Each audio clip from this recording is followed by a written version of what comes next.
Dear students, this is Praveen Kumar Agrawal from Management Department welcomes you in my today's lecture of Company Law.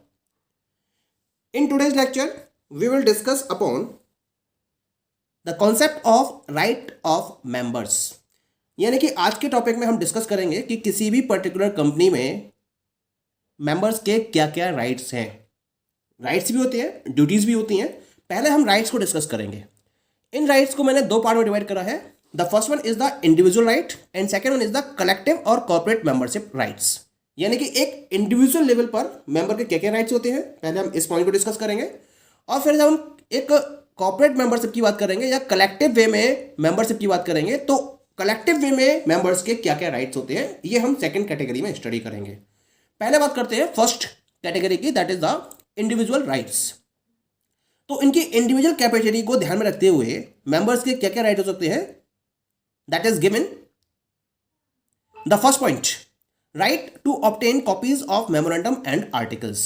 ये सबसे पहला right होता है. यानी कि अगर मैं किसी कंपनी का मेंबर हूं या एक्स पर्सन किसी कंपनी का मेंबर है, तो उसका सबसे पहला राइट है उस कंपनी के रेफरेंस में उसका मेमोरेंडम और आर्टिकल को ऑब्टेन करना, उसकी कॉपीज को ऑब्टेन करना. हाँ, जो उसकी प्रिस्क्राइब फी है वो उसको पे करनी पड़ेगी और उस प्रिस्क्राइब फी को पे करते हुए वो उसकी एक कॉपी को ऑब्टेन कर सकता है और कंपनी को ये उस पर्टिकुलर मेंबर को अवेलेबल करानी होगी अगर वो ऐसी रिक्वेस्ट करता है तो. Clear. Second one, right of preemption. Preemption का राइट होता है उसका. प्रीएम्पशन क्या होता है?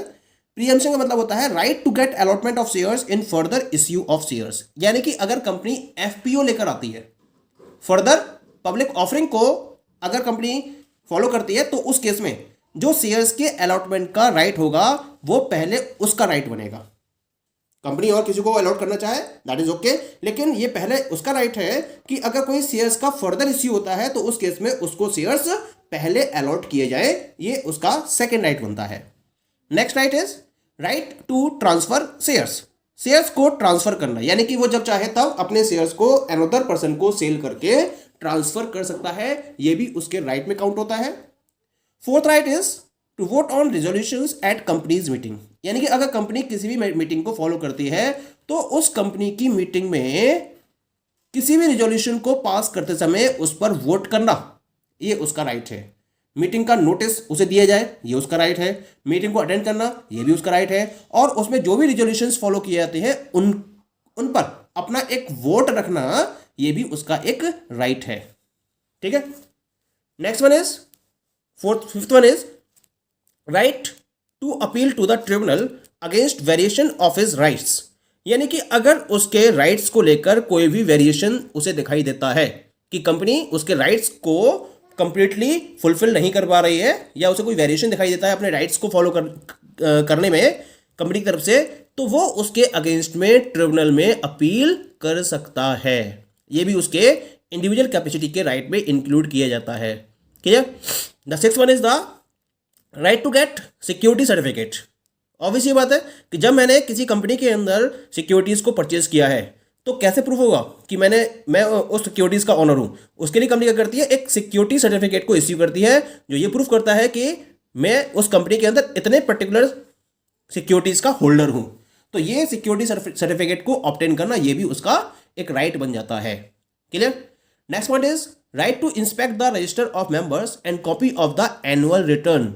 यानी कि जो रजिस्टर ऑफ मेंबरशिप का एक रजिस्टर कंपनी मेंटेन करती है कि जो भी उसके मेंबर्स रजिस्टर्ड होते हैं उनके नेम को उस रजिस्टर में नोट किया जाता है, या जो हटते चले जाते हैं उनके नाम को उस रजिस्टर में से हटा दिया जाता है. तो उस मेंबर के रजिस्टर को इंस्पेक्ट करना, ये भी उसका राइट है. वो जब चाहे तब मेंबर के रजिस्टर को इंस्पेक्ट कर सकता है. और कंपनी के एनुअल रिटर्न की कॉपी को ऑब्टेन करना, ये भी उसका राइट है as a member of the organization. Clear. And the next one is the right to apply to the tribunal for holding AGM. यानी कि अगर कंपनी एनुअल जनरल मीटिंग को फॉलो नहीं करती है कभी, तो ये उसका राइट बनता है कि वो ट्रिब्यूनल में अप्लाई कर सकता है, एक अपील दे सकता है कि कंपनी एजीएम यानी कि एनुअल जनरल मीटिंग को होल्ड करे. Clear. And the ninth point is right to receive notice of meeting. Meeting के नोटिस को रिसीव करना, जैसे मैंने अभी डिस्कस किया था कि अगर कोई मीटिंग में रिजोल्यूशन फॉलो किया जाता है तो उसके रेफरेंस में वोट करना, ये उसका राइट है. लेकिन उस मीटिंग को अटेंड करने का एक नोटिस कंपनी की तरफ से हर शेयर होल्डर को दिया जाता है, क्योंकि ये हर शेयर होल्डर का एक राइट होता है। Okay, the next point is right to attend and vote at meeting. ये भी इसका एक प्रॉपर राइट होता है, यानी कि अगर वो कंपनी का मेंबर है तो ये उसके पास राइट है कि वो मीटिंग को प्रॉपरली अटेंड करे, और उसमें अगर कोई भी पर्टिकुलर रेजोल्यूशन को फॉलो किया जाता है तो उसके रेफरेंस में वो वोट करने का भी राइट रखता है। Okay, the next one is the right to appoint proxy and inspect proxy register. Proxy को अपॉइंट करना और प्रॉक्सी रजिस्टर को इंस्पेक्ट करना, ये भी उसके राइट में कंसीडर किया जाता है। Okay, next one is the right to demand poll if he has required number of voting rights, यानी कि अगर उसके पास required number of voting rights हैं डिमांड पोल के अकॉर्डिंग, यानी कि डिमांड पोल के लिए जितने नंबर ऑफ वोटिंग राइट्स की रिक्वायरमेंट होती है, अगर वो उतने वोटिंग राइट्स को अपने पास रखता है तब उसके पास डिमांड पोल का भी एक प्रॉपर राइट अवेलेबल होता है। Clear? Next one is the right to make request for obtaining minutes of proceeding of the general meeting, यानी कि जब एक जनरल मीटिंग अरेंज की जाती है तो जो कंपनी की सेक्रेटरी है, यानी जो कंपनी सेक्रेटरी होता है, that person is writing the minutes of the proceeding of the general meeting. तो उसके रेफरेंस में क्या होता है, एक मिनट्स का रजिस्टर मेंटेन किया जाता है। तो अगर कोई पर्टिकुलर मेंबर चाहे तो वो रिक्वेस्ट करके उस मिनट के रजिस्टर को ऑब्टेन कर सकता है और उसमें प्रॉपर इंक्वायरी कर सकता है, उसको प्रॉपरली इंस्पेक्ट कर सकता है। ये भी हर मेंबर का राइट होता है। Okay, next one is right to receive dividends if declared, यानी कि अगर कंपनी डिविडेंड्स को डिक्लेयर करती है तो उस डिविडेंड में अपने पर्टिकुलर शेयर के अकॉर्डिंग डिविडेंड को ऑब्टेन करना, ये भी उसका राइट है। ऐसा नहीं कि उसको उसके राइट से वंचित किया जाए और उसको वो डिविडेंड पे ना किया जाए। अगर डिविडेंड पे किया जाता है तो उस केस में अपने परसेंटेज शेयर के बराबर डिविडेंड ऑब्टेन करना, ये भी उसका एक राइट है। Next one is the right to stand for directorship. क्या होता है कि जब कंपनी की वर्किंग को मैनेज करने के लिए एक बोर्ड ऑफ डायरेक्टर्स की टीम को क्रिएट किया जाता है, और जो बोर्ड ऑफ डायरेक्टर्स होते हैं वो शेयर होल्डर्स में से ही सेलेक्ट किए जाते हैं। तो ये हर पर्टिकुलर शेयर होल्डर या मेंबर का राइट होता है कि वो डायरेक्टरशिप के लिए स्टैंड अप हो सकता है, यानी कि डायरेक्टरशिप के लिए वो अप्लाई कर सकता है। This is the right of each and every member in the company. Next हम राइट की बात करते हैं, right to receive copy of the audited financial statement. हर साल क्या होता है, कंपनी का एक फाइनेंशियल स्टेटमेंट प्रिपेयर होता है और उस फाइनेंशियल स्टेटमेंट को प्रॉपर ऑडिट कराया जाता है। तो उस ऑडिटेड फाइनेंशियल स्टेटमेंट की कॉपी को रिसीव करना, this is also the right of each and every member. Next one is the right to inspect. उसके पास इंस्पेक्ट करने का राइट होता है। किन किन रजिस्टर्स को वो इंस्पेक्ट कर सकता है? The first one is the register of charges, यानी कि कंपनी पर जितने भी चार्जेस क्रिएट किए गए हैं उसके रेफरेंस में एक रजिस्टर मेंटेन करती है कंपनी, उस रजिस्टर को इंस्पेक्ट करने का राइट होता है। Second one is the minutes book, यानी कि कंपनी जो मिनट्स बुक प्रिपेयर करती है उस मिनट बुक को भी इंस्पेक्ट करने का राइट है उसके पास। द रजिस्टर ऑफ डायरेक्टर्स, जो डायरेक्टर्स के रजिस्टर हैं, यानी कि जिनमें प्रॉपर्ली रजिस्टर, जिस रजिस्टर में प्रॉपर्ली डायरेक्टर्स का नाम लिखा है और उनकी पोजीशन, उनके पर्टिकुलर रोल के बारे में लिखा हुआ है, और भी बहुत सारी डिटेल होती हैं जो उस पर्टिकुलर डायरेक्टर्स के रजिस्टर में मेंटेन की जाती हैं। उस डायरेक्टर के रजिस्टर को भी इंस्पेक्ट करना, ये भी उसका राइट होता है, वो ऐसा कर सकता है। Next one is the register of contracts.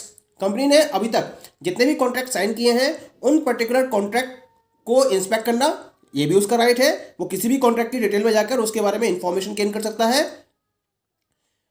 And the last one is the register of directors share holding, यानी कि डायरेक्टर्स की शेयर होल्डिंग कितनी है, ये उसके लिए भी एक अलग रजिस्टर मेंटेन किया जाता है। यानी कि जितने भी कंपनी के डायरेक्टर्स मेंटेन किए जाते हैं वो शेयर होल्डर्स में से ही या मेंबर्स में से ही सिलेक्ट किए जाते हैं। तो उन पर्टिकुलर डायरेक्टर्स के पास कंपनी की कितने शेयर्स हैं, कितने परसेंटेज शेयर्स हैं, उसका भी एक अलग से रजिस्टर प्रिपेयर किया जाता है, मेंटेन किया जाता है। उस रजिस्टर को प्रॉपरली इंस्पेक्ट करना, ये भी उसके राइट में आता है।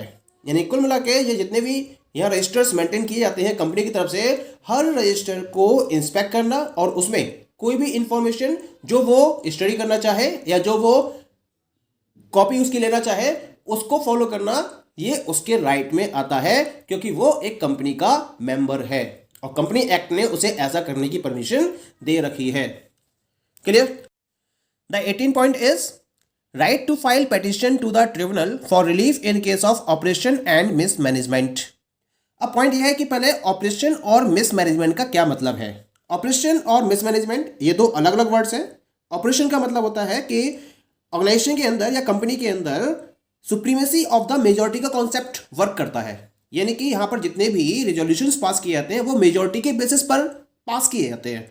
कभी कभी क्या होता है कि कंपनी इस पर्टिकुलर पावर का गलत यूज करती है या मिसयूज करती है।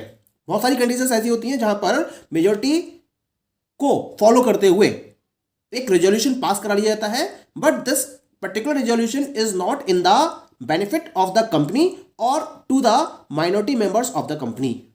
तो हम इस पर्टिकुलर टर्म को ऑपरेशन का नाम देते हैं। क्लियर। और second point is that is mismanagement. What is mismanagement? Mismanagement का मतलब होता है कि जब किसी पर्टिकुलर रीजन की वजह से जो कंपनी का कंट्रोल मैनेजमेंट है या जो कंट्रोल है वो किसी दूसरे हाथों में चला जाता है, और जब उनके हैंड में वो कंट्रोल आ जाता है या उनका मैनेजमेंट चलता है तो वो कंपनी के अफेयर्स को इस तरीके से कंडक्ट करते हैं जिससे कि कुछ पर्टिकुलर क्लास ऑफ मेंबर्स का इंटरेस्ट उससे अफेक्ट होता है। तो हम इस पर्टिकुलर टर्म को मिसमैनेजमेंट का नाम देते हैं। That is clear.